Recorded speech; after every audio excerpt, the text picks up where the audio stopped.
Assalamualaikum warahmatullahi wabarakatuh. Alhamdulillah, kali ini kita mulai materi yang pertama, mata kuliah kemuhammadiyahan dengan tema pemurnian dan pembaharuan di dunia Islam. Puncak peradaban Islam terjadi pada abad ke-7 sampai ke-10 Masehi, terutama pada masa pemerintahan dinasti Umayyah dan Abbasiyah. Pada masa dinasti Umayyah, wilayah kekuasaan Islam semakin bertambah luas. Dari Afrika Utara, sebagian India, Afghanistan, Turkistan, Samarkand, dan sebagian besar kerajaan Romawi Timur. Dinasti Umayyah menaruh perhatian sangat besar terhadap perkembangan ilmu pengetahuan, peradaban, dan kebudayaan. Khalifah Al-Hakam II telah mengeluarkan biaya yang sangat besar untuk mendorong pertumbuhan ilmu pengetahuan, antara lain dengan cara membeli buku-buku ilmiah dari Baghdad. Dalam waktu yang tidak terlalu lama, Cordova mulai dikenal oleh masyarakat Eropa sebagai pusat kebudayaan dan pusat ilmu pengetahuan, yang ditandai dengan banyaknya perpustakaan yang syarat oleh berbagai macam buku mengenai bidang keilmuan, sehingga mampu menyaingi Baghdad sebagai pusat ilmu pengetahuan di dunia Islam. Pada masa dinasti Umayyah, telah lahir banyak intelektual Muslim seperti Ibnu Bajjah, bapak filosof Muslim,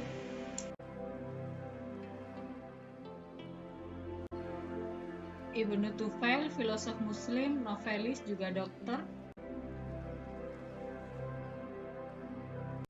dengan karya fenomenalnya yaitu Hayyu Ibnu Yaqdhan.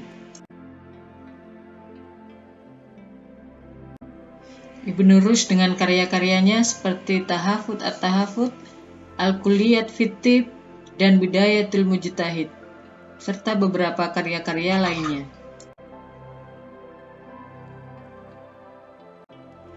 Abbas Ibnu Firnas, perintis konsep pesawat terbang.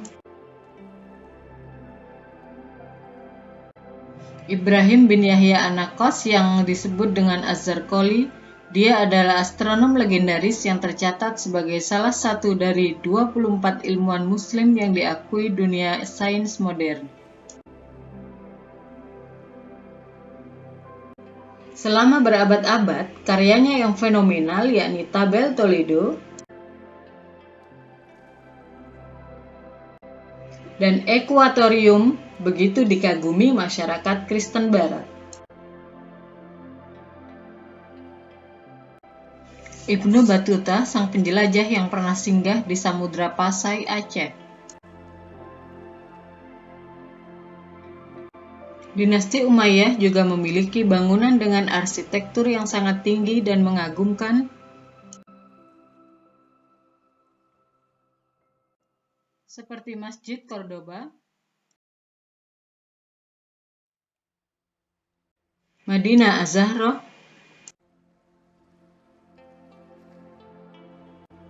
serta Istana Alhambra atau Istana Merah.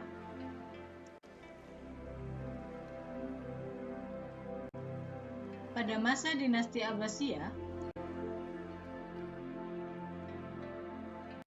kota Baghdad dijuluki sebagai pusat superpower dunia.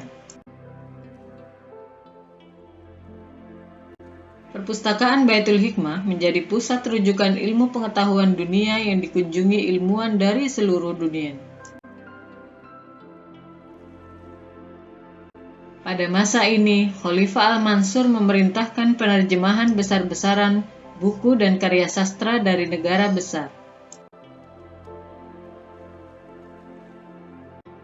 Ilmuwan terkenal pada masa ini adalah Al-Khwarizmi, sang penemu aljabar, Al-Farabi, ahli musik pencetus konsep Duror Mufassolati yang sekarang kita kenal dengan Do Re Mi Fa Sol La Si Do.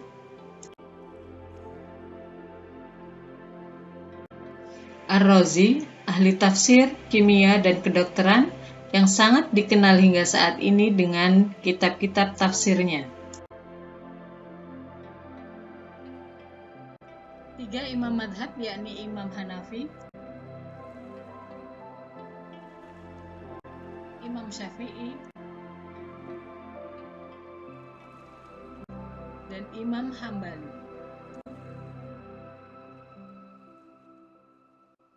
Dinasti Abbasiyah juga membangun Masjid Agung Samarra,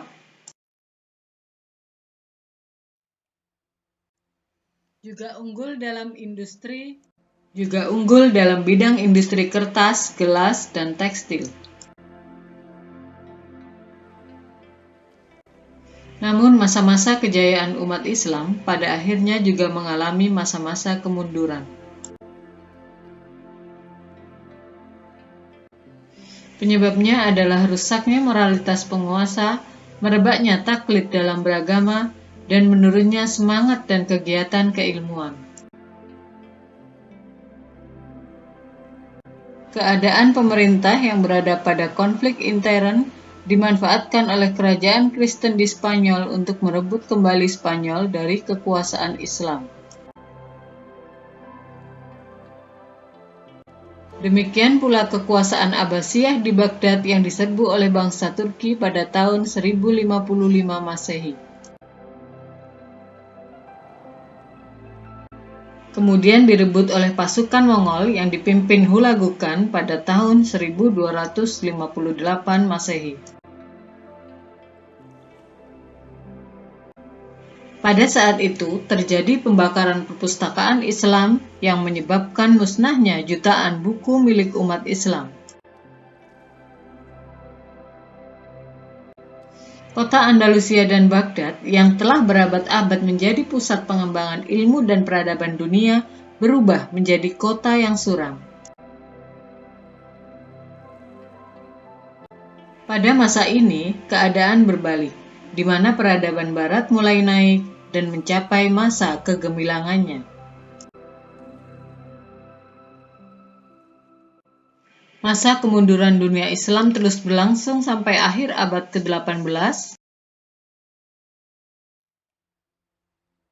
dan pada awal abad ke-19 mulailah bermunculan usaha dari para ulama Islam yang berpikiran maju untuk membangun kemuliaan Islam dan kejayaan kaum muslimin. Maka lahirlah gerakan pembaharuan atau gerakan reformasi yang bersemboyan kembali kepada Al-Quran dan Hadis. Tokoh-tokoh pembaharu yang memiliki pengaruh besar pada dunia Islam diantaranya adalah Ibnu Taimiyah, mujtahid yang pertama kali menyerukan bahwa pintu ijtihad terbuka dan mengajak umat Islam di seluruh dunia kembali kepada ajaran Al-Quran dan Sunnah yang murni. Tokoh pembaharu lainnya adalah Muhammad bin Abdul Wahhab yang melanjutkan gerakan kebangkitan Islam yang dipelopori oleh Ibnu Taimiyah. Jamaluddin Al-Afghani yang salah satu bentuk pemikirannya adalah bahwa kemunduran umat Islam dimanapun juga adalah akibat sikap mereka yang tidak mempedulikan ajaran Islam. Bersama murid dan sahabatnya, Muhammad Abduh, ia menerbitkan majalah Al-Urwatul Wuthqa sebagai media pembinaan umat Islam.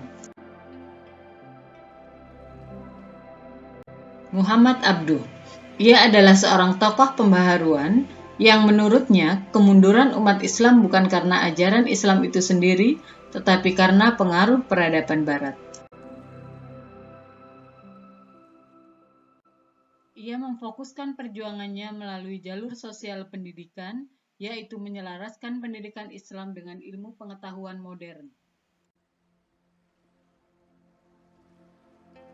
Bersama seorang pengikutnya, Muhammad Rashid Ridho, Ia menerbitkan majalah Al-Manar yang menjadi corong gerakan pembaharuan Islam.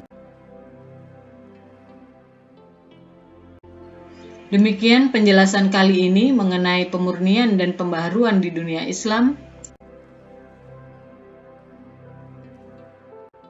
Terima kasih dan semoga bermanfaat. Assalamualaikum warahmatullahi wabarakatuh.